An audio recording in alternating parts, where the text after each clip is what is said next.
Hello, everyone, and welcome to another 100 Women to Watch panel. Today, we are talking about the art of reinvention in business and in life, okay? Because they both go together, and we're going to talk about how they do. So, what we're going to discover today is that reinvention really is not about starting over. It's actually more about responding with clarity, with courage, and also with self trust. That is huge.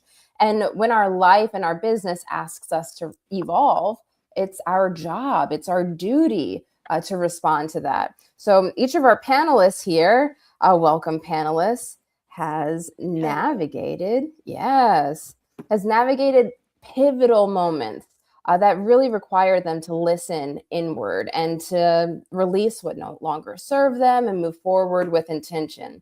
So we're going to talk about a few things today that really help us understand what it looks like to honor change, what it looks like to reclaim our agency, and also what it looks like to choose growth without abandoning who you are. So I invite you, the one who's watching, to be here to listen for what resonates for you to consider where you are right now, or where you might be, and where you may be ready to pivot in your own life, and empower your dreams. So thank you again for being here. Let's begin. I'm curious, Lauren or Wolene, can you take us back to the moment that you realized that the life or the career that you were building actually no longer fit what it was that you were up to? And also what you were most afraid of losing if you did choose to pivot, because that's a real thing Yeah. too. Yeah, for sure. I can kick it off. Hi, everybody. Super excited to be here with you all and really chat through this topic that is so very important to me in this season of my life.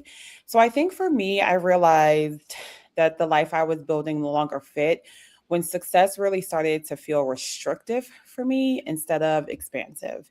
And, on paper, everything looked right. I had the title, the prestige, the role, the rooms that people were aspiring to be in. But internally, I really felt like I was shrinking. I was executing at a very high level in all of my roles and, all of these really big name companies and, top tier talent and celebrities that I was working with. But I really felt like I wasn't expanding. I wasn't growing at the rate that I wanted to grow and a rate that I knew that what I was putting out, the work that I was putting out, I wasn't growing where the work that I was putting out was reflecting. I wasn't really creating. I was simply kind of really just maintaining. And I think what really hit me was the realization that I had really built a career that required me to keep proving myself. You know what I mean? Instead of one that really fully allowed me to be myself. Um, and so for me, I wasn't really afraid of losing security. It was really more of the identity. I had spent over a decade in my industry, really building my career, being the reliable one, the fixer for everyone, the woman that's behind the curtain, making it all work. But it was, how much of that was really benefiting me. Is the questions I was really asking myself. And it was this identity that I had worked so hard to build that I was really most afraid of losing. But I started to realize that the greater risk for me was staying somewhere and staying in a place that really no longer honored my evolution and the path that I was going on to, and that holding on to that outdated version of me was going to be more costly than any pivot that I could make, right? So I think for me, it wasn't about burning everything down. And like you said, it wasn't about starting over, starting from ground zero. It really was just about choosing the alignment over the applause, because for so long what I had chosen was the applause. And when you're in this industry, media, especially as a publicist, that's what we're taught. We're taught to, oh, every next hit, that's what your worth is measured against, every hit that you get for a client. And so for so long, that's how I had measured my success, by the applause and what I could prove. And when I was laid off back this summer, that is the point where it was time for me to look and say, hey, is the life that I'm building, it looks good, but does it really feel good to me inside? So I think that was the big moment for me. That's incredible. And I can't imagine the spectrum of emotions that you felt during the transition, during the realization, during maybe even grief, at Yes. one point in time. How did you even cope with all of those things? Well, honestly, I'll tell you, when it first hit, I was definitely shocked because, again, you're performing at such a high level. You never think this is going to happen to you. You're one of the best on the team. For me, I had just come out of a amazing campaign that I had overseen and led. So I was definitely shocked by the news. But honestly, I was not sad. I was not angry. I was not upset. My spirit immediately kind of shifted to, okay, what's next? And I think the fact that that was my immediate reaction outside of shock, it told me that it was time to move on a long time ago. My spirit and soul was ready to move on a while ago. When you stay in places and situations and environments too long, your compass will always tell you when it's time to go. And I had ignored that compass for so long because you get in a place of being comfortable. Then here come the promises of growth, and little bitty things are given to you to make you feel like, oh, you're growing. They're giving, they see me. Um, and you just get comfortable. And so, I wasn't sad. I was like, okay, it's time to close this chapter. This chapter should have been closed. You're on to the next. So, the immediate, once it was my last week, I will say for those first few weeks, it felt a little weird because, I'm so used to my normal routine. But then I was like, you know what? This is the period of rest that I need, that I needed for so long that I wasn't giving to myself. So, I didn't necessarily feel a grief over the title or the exact job, but it was grief over this life that I had built for myself. And if I'm not that, if people don't see me as Lauren, the X, Y, and Z, what else will they see me as? Got it. So maybe it wasn't necessarily like the things, but an identity uh, Absolutely. shift. Got it. Got it. Thank you so much, Lauren. Well, Lean, would you like to share that moment, if you can remember it, and what that looked like for where it is that you were and where it is that you knew that you weren't supposed to be?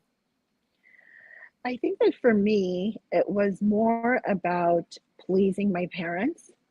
So I feel like when I got out of school, it was about getting that corporate job, climbing the ladder.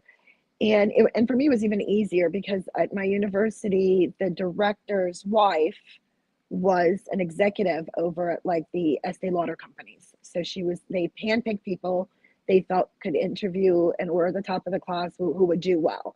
So I kind of never had to go interview for a job. It was kind of like, okay, you're going to go here. If you like the company, then you could work here. You can get an offer. So I graduated and went to work without really taking a moment and kind of really figuring out what I really wanted to do. Because initially I wanted to become like a broadcaster or something in entertainment.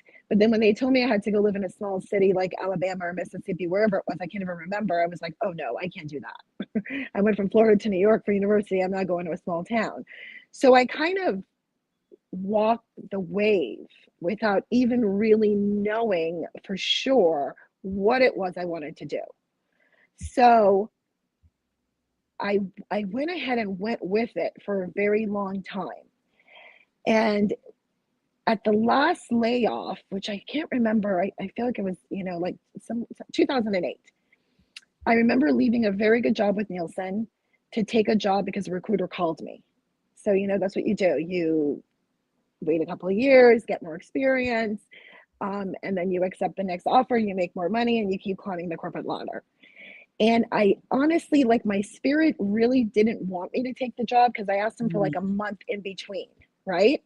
And I didn't listen. I remember talking to my mom, and she says, "Hold on, when are you going to start a job?" I said, "Oh, I told him a month." And she's like, "Why?" I'm like, "I don't really know for sure. I feel like I needed a little bit of rest." And my mother was like, "Don't you take a job for money.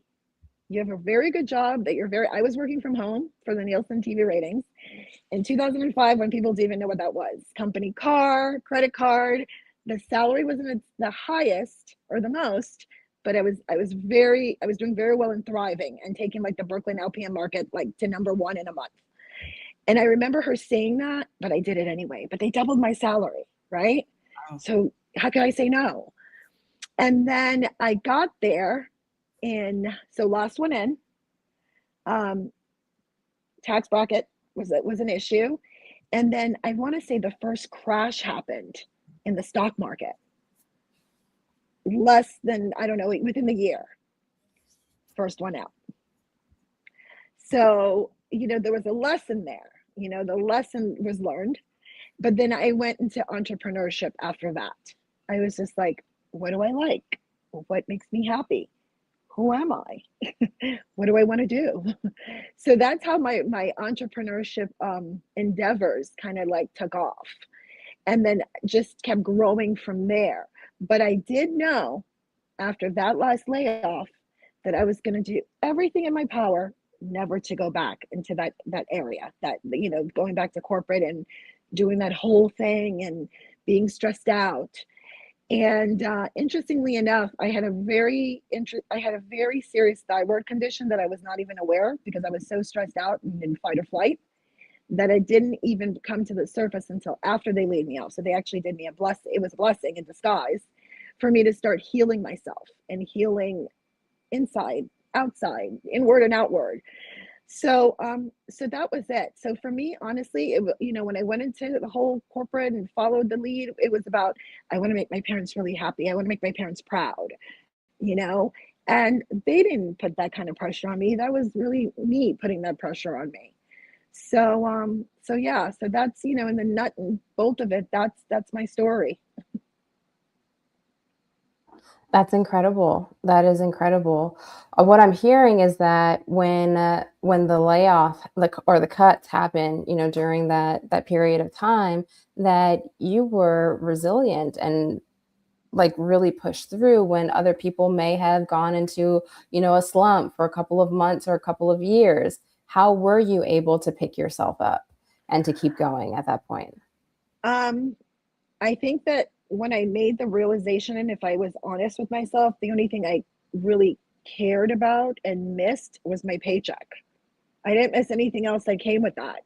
It was just, I was there all about the money. So I think that I realized that I have a closet full of handbags. What does that even represent? What does it mean? My sister-in-law had just graduated from law school. I was like, come into my house, and I gave her my entire suit collection. Didn't mean anything to me. So I started to learn and get to know myself that these materialist things were just, and the interesting part is I was just buying them because that's all I had time to do. Because if I was on vacation, I was on that laptop and that phone. It wasn't because I couldn't take the vacation. I just knew that I needed to be present without being told that I needed to be present, right? So you just start to really learn. I just really focus on getting to know myself. It was scary. I'm not going to lie. It was really scary. It would have been a lot easier had I had my full-time job and then started a business, because that would have alleviated the stress. Because at the time that at the time and where I was when I purchased my home, I was in a different place. So all of that was very scary. But I made it work, and I had the support of my parents. So that always helps. They weren't like, what are you doing? What are you talking about? They were just like, okay, okay, if you feel like you can't do this anymore, we have your back, and let's figure this out. So support is helpful, whether it's from a friend or your husband or your family, wherever you can get it from. So that probably made it easier, but I will be honest and I'll stay authentic. It was difficult and it was a little bit scary. but I some way, somehow I managed to make it through. So I'm very grateful to the big guy upstairs or big woman upstairs, whoever they are, to help me to remain resilient and to fight through the fear and the anxieties because there were plenty. Got it. Got it. Yeah. Yeah. Wow. Because it, like you're saying, it requires a new mindset.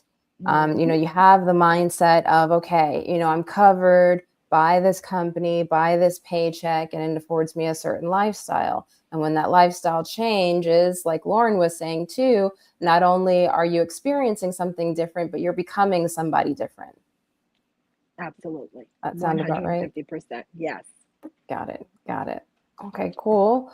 Well, I'm curious for the both of you, when everything felt familiar, right? And then all of a sudden it just fell away.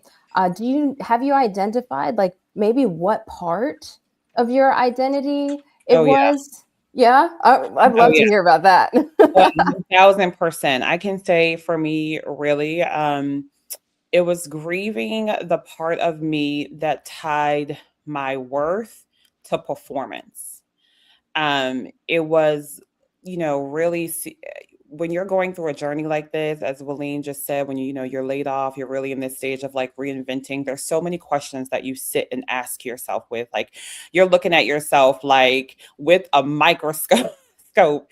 So I really did have to look at myself and say, okay, you know, what makes you feel worthy? And, just sitting there and realizing that for my entire life and career, I had been taught to tie my value and my worth to how I performed.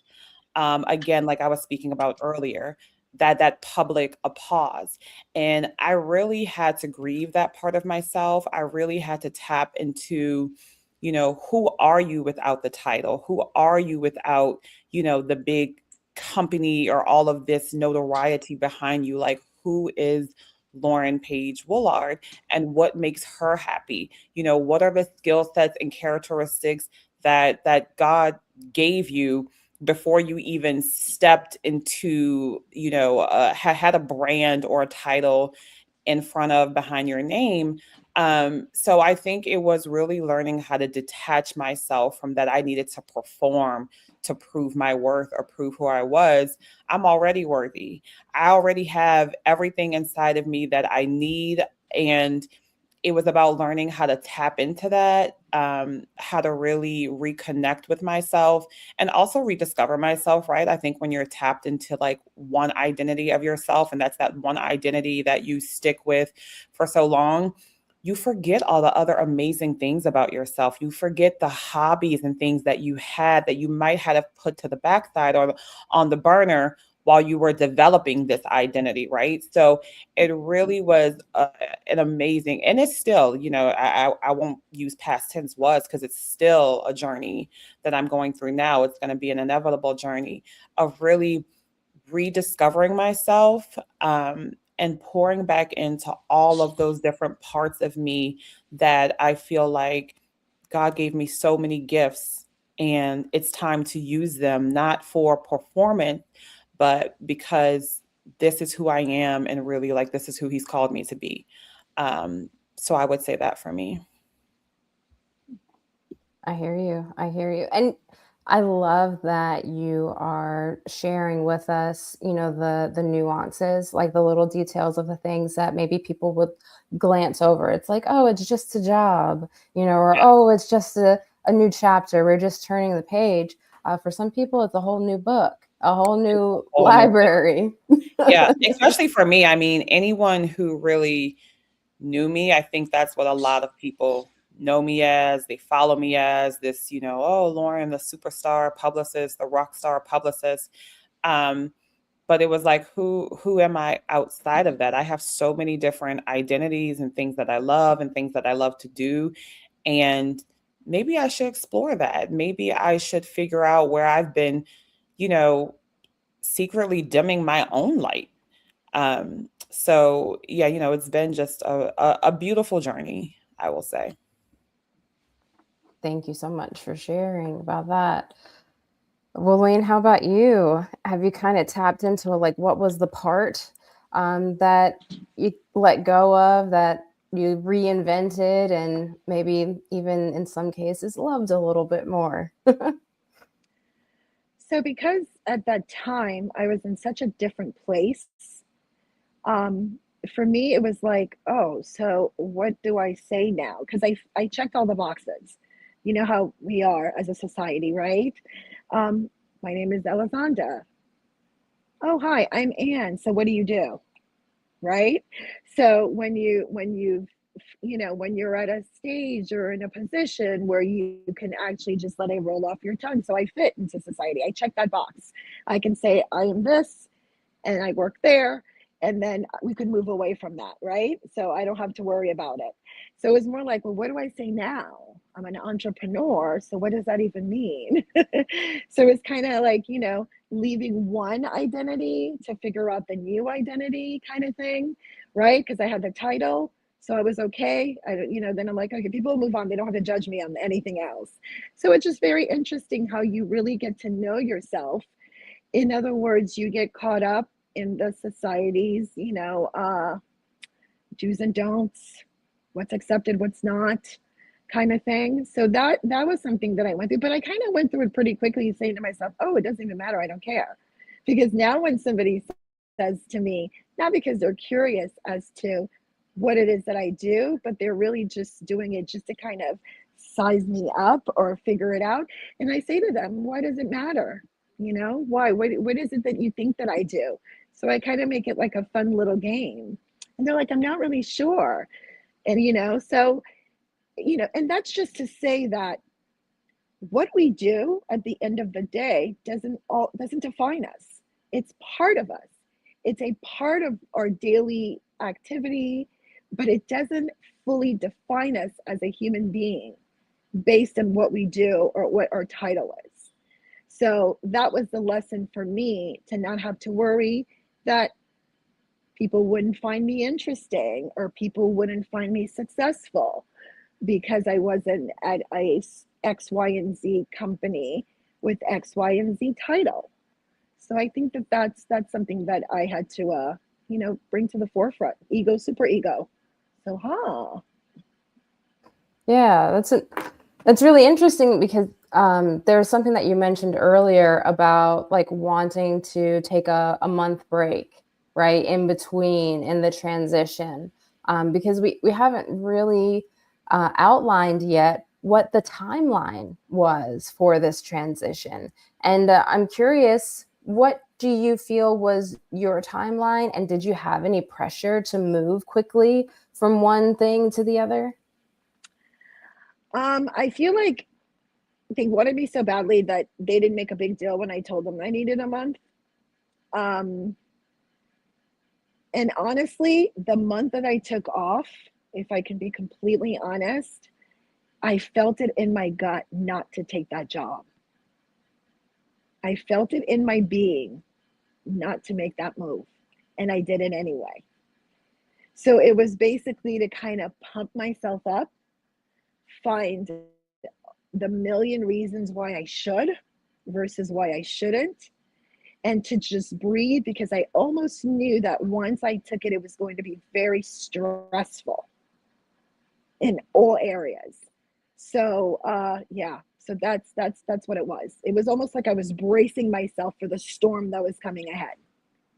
Ooh, If I got really it. check, if I'm really being really honest and I'm typing in all of the, with all of the experience of what I feel now, I'm like, yeah, that's what it was. I didn't know at the time what Yeah. it was, but that's what it was. Wow. Bracing. Got it. Hmm. For Yep. the impact. For those of you down south, for the tornado that comes out of nowhere. Not the Jeez. hurricane, because the hurricanes, they warn us. You got to leave your house. Mm. Lauren, would you mind sharing about your timeline too and any pressures that you felt either way? Yeah, sure. So, when I got laid off, it was June of 2025. Um, and I didn't immediately feel pressure. I did have a severance package, so I think that alleviated some of the pressure. Also, anybody that knows me knows that summer is my season. My birthday is in July. So my next thing was like, oh, y'all gave me severance and laid me off in the summer. Perfect. I'm about to have the best summer ever. And I really feel like I gave myself that period of like rest. The Lauren before, I mean, I was used to living a life that I was like on go 1000% of the time. Like my mind was just always on go. So the old me, I feel like I would have just been like, okay, what's the next thing? Quickly, quickly, quickly.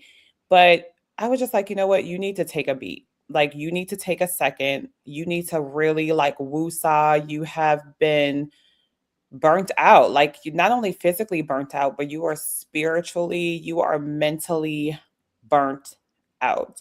And you just need a break. You know, you're always saying, you're always praying, like, you know, for a break. Well, like, here it is. Here's the break. So I really took that time throughout the summer. And honestly, I just had fun. Like, had fun without any reason attached to it, without having to explain, just really allowed my nervous system to enjoy what fun looked like, laughed for no reason. I mean, I had a fabulous summer, y'all. I'm not going to lie. Um, and then I think it was around the time, you know, when I knew that my severance was ending and, you know, those unemployment benefits, obviously they're helpful too to come in there and kind of pick up where the severance might leave off, but you're of course you're not getting the full of what you're used to, right? So I think that's about the period when I started to feel like kind of that pressure and I could feel that anxiety like, okay, I've got to do something. I've got to land something. And again, it was really through my my faith and really becoming more aligned spiritually and what I felt like God was trying to tell me in that moment. I was just like, okay, I have to surrender, I have to release, because I was going back into that mode of like performance, right? So everything I was trying to do at that time wasn't working. And really, it was a period of like silence. You know, you don't hear from a lot of people that you're used to hearing from all the time. You know, the call stop, the email stop, the reaching out stop. Didn't hear from a lot of friends, industry friends, for a while, because all of a sudden now you're not needed. No one needs you. So I feel like I was purposely put in a period of silence and solitude so that I could really do that inner work that was required of me to figure out what I wanted and what purpose looked like for me. You know, I think sometimes just because you're great at it and you have success at it, that doesn't always mean that it's your purpose and it's your alignment. Um, and I think that's a lot of what I've been experiencing. So the messy middle, I would say it looked like a silence that I was not used to. I was used to always the visibility, being chosen, being, my phone, email ringing nonstop with everyone always either needing me or this or that or that. And it was silent. It was silent. And you know what? I was trying so hard to like turn away from that. I'm like, okay, you know what? I now I need to do the outreach. Like the pressure, right, was falling on me really, really hard. And I think just one day it was after reading like a devotional, and I was just like, I'm stopping. I was like, you know what, I can't carry it by myself.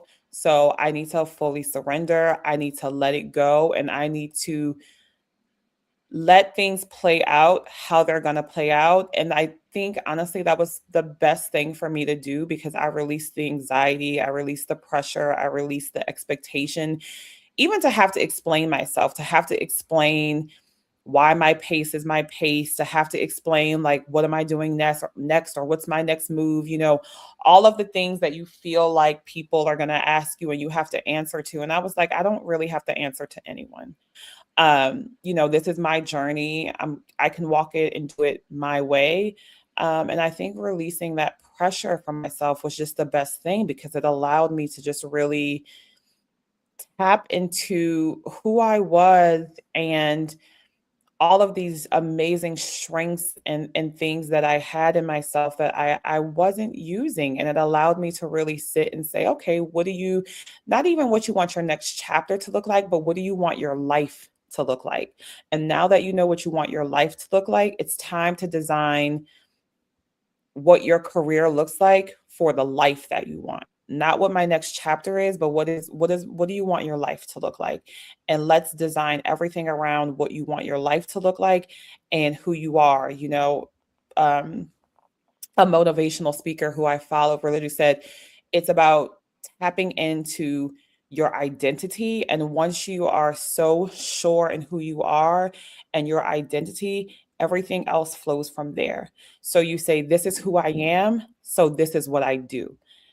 I am this way, so I do this and I don't allow this. So I think that's really been the journey for me and how my messy middle looked and how, I've evolved through it. And I'm, just really enjoying this time. I'm now in a space where now that I've put myself back out there into the workforce and consulting and things of that nature, I'm at a point where I get to choose the work that I want to do. I get to choose what makes me happy and what truly feels like purposeful, aligned work for me. Absolutely. Absolutely. And I'm going to ask you one more question because you're on a roll. Is that you were talking about, how it is that you made some of your decisions, with a surrender and releasing. I'm curious if you can articulate for us also how it is that you would know when there are things that you needed to push through, or if there were ever things that you needed to push through. Oh yeah, for sure. I feel like the way that I knew that are things that I needed to push through was like that like aching discomfort that I felt. And there would be times where I would just have now I will say I am a Cancer, so by nature emotional, right? But there would be some times where I would just be like, okay. And then the emotions would hit me from like all over the place. And I would just be like, what in the world is this? But I truly believe that it was like, my spirit telling me like so many different things. And I think it was just when I was really sitting and thinking about things and asking myself all these questions, and there was just a discomfort that I started feeling kind of in my inner body, in my inner being. Um, Even I think in that period, like certain people would reach out to me to, oh, we would love to have you work on this, work on that. And I started to realize that when I thought about it and the thought of working on projects that were very similar to the projects that I used to work on, all of a sudden, working on those projects, it made me feel like, like I don't really, like, no.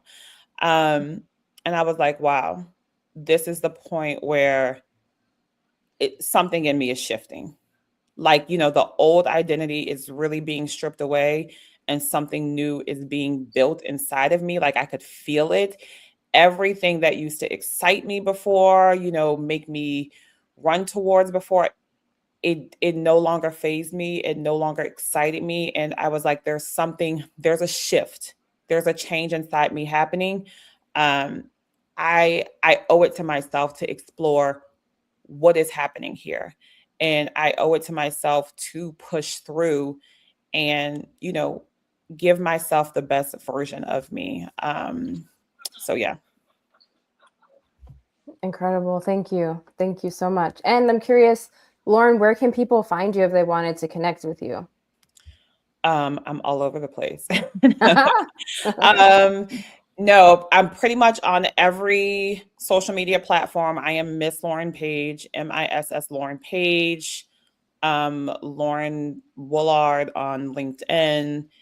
And if you want to see my TikTok, it's Miss L Page, ELLE Page. But yes, if you follow me on Instagram, you can pretty much, everything else is linked there. So Awesome. I do want to see your TikTok. It's lots of like fashion, beauty, travel, talking, you know. So if that's your thing, hey. That's why. Yes. Thank you so much.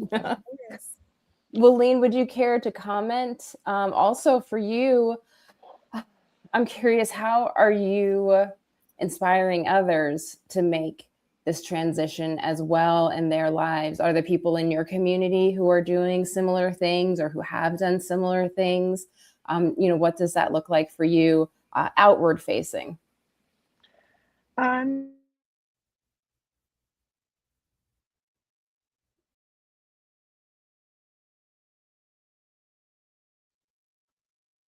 All good.